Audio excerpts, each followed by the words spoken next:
So last week we read the book This Is Not My Hat by Jon Klassen, I think.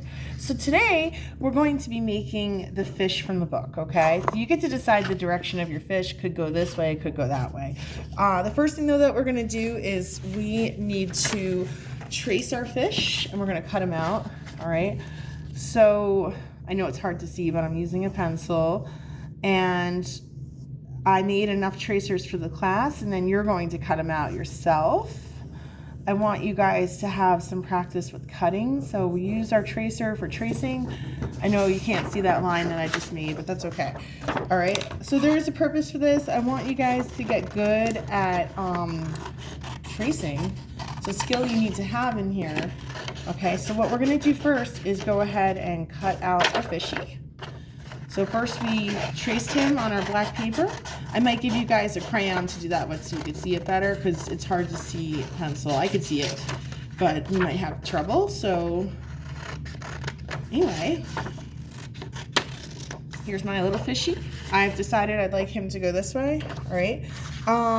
First thing I'll do, I have some pre-cut eyes. So what I'm gonna do is I'll have you glue your eye on first, okay? So I've already gone and made you guys circles and pupils. So you're working with me. All right. So I have my little pupil here.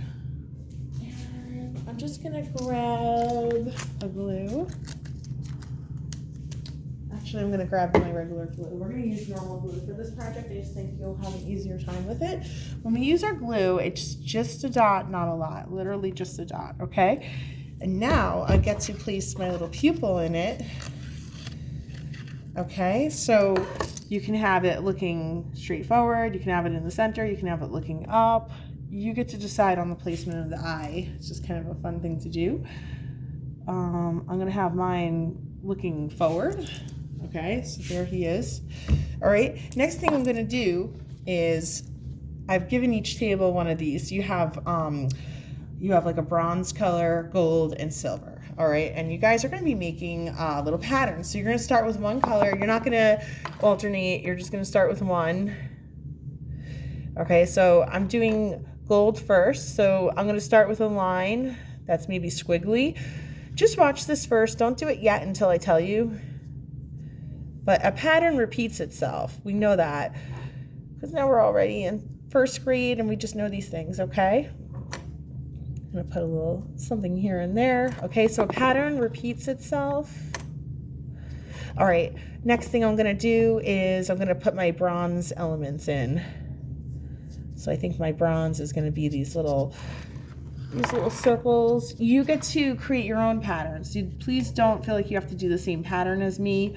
I just ask that you use one color at a time. You're not saying, okay, I went and used bronze and now I'm using gold and now I'm using bronze again and then gold. Don't do that because your table mates won't like it. The colors will end up getting really mixed up and muddled. We don't want that, okay? So you're thinking about what kind of pattern you might make on your fishy, right? So we got our little fishy. It's coming out real nice. So we know it's a pattern because it repeats itself. All right, now I do have some silver, so I'm gonna use my silver too, right? So with my silver, I think what I'll do is put a little line in between, like a little dash in between each of these.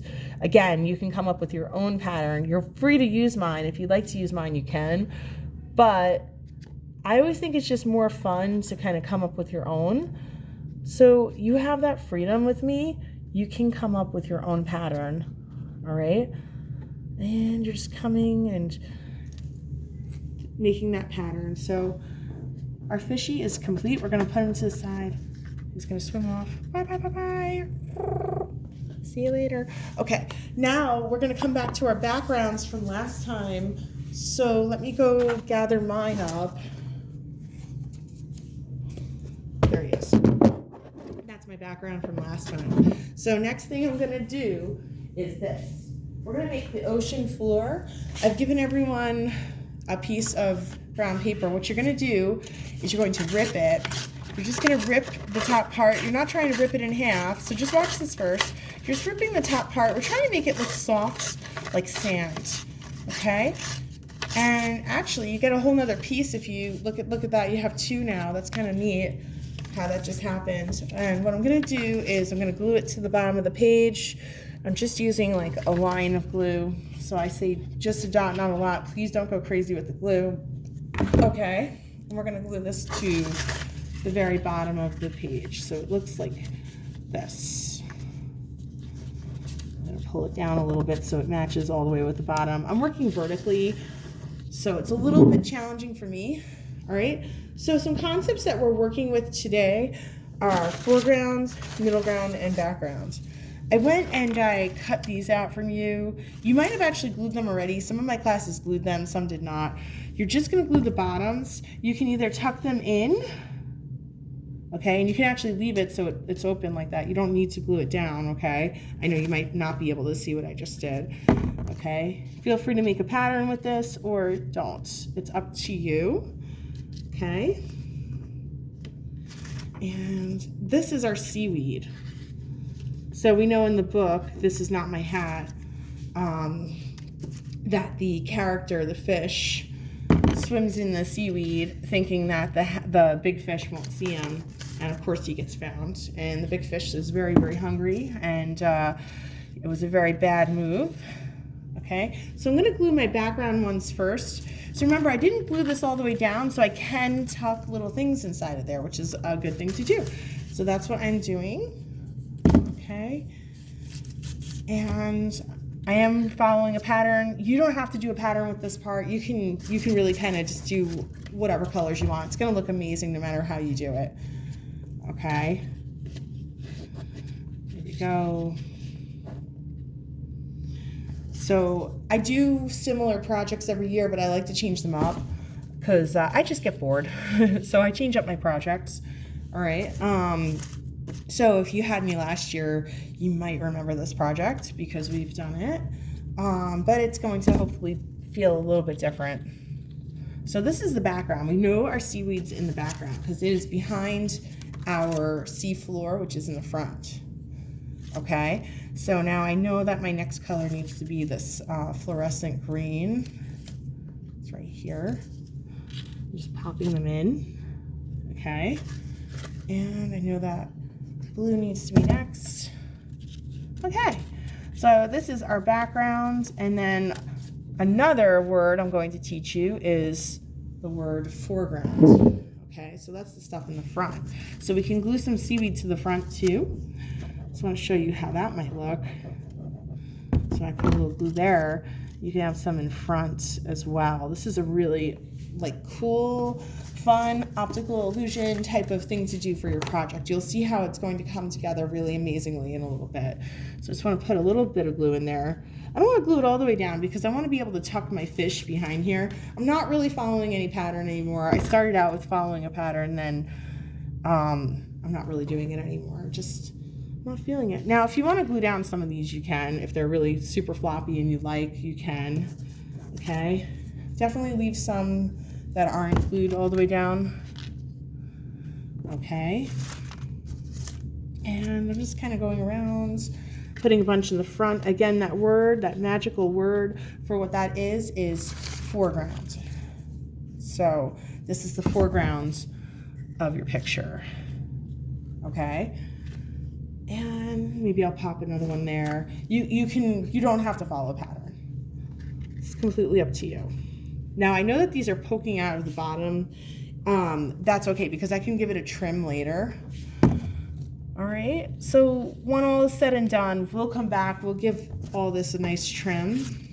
Okay, and I got a few more pieces I'm gonna put in here. All right, it's really looking pretty good if I say so myself. I'm gonna glue this one down. So some can be glued down and some you'll leave not glued or just a little bit glued. All right, Mr. Fishy's coming back. Fishy's pretty wet. Back. All right, we have to be careful with him because he's wet. So don't place him on your table All right, you're gonna hold him up, or have a friend even help you. You're gonna put glue on the back of him. Try not to smudge him up. All right, and we're still going with the just a dot, not a lot thing. So I just went and put glue on the back of him, all right? And what I can do is figure out where I'm going to place him. And that place, for me, is going to be here. Yours might be different than mine. You can have some in the front and some in the back. That is on purpose, okay? So it's for the foreground, the middle ground, and the background. We know the fish is deep in the backgrounds, okay? Just give him like a little, I'm not gonna say give him a pat down, that's usually what I would say, but since he's still wet, you're gonna end up getting yourself dirty, so don't do that. Now in class, I'll just show you one more thing. I'm not gonna show it in the video because I'm just about out of time. I am gonna glue some of these down now on top of my fishy. What I'm gonna have you guys do though is I'm gonna have you use probably either oil pastel or crayon, and I'm gonna have you draw little circles on your seaweed. So I'm gonna have you put texture all over your seaweed.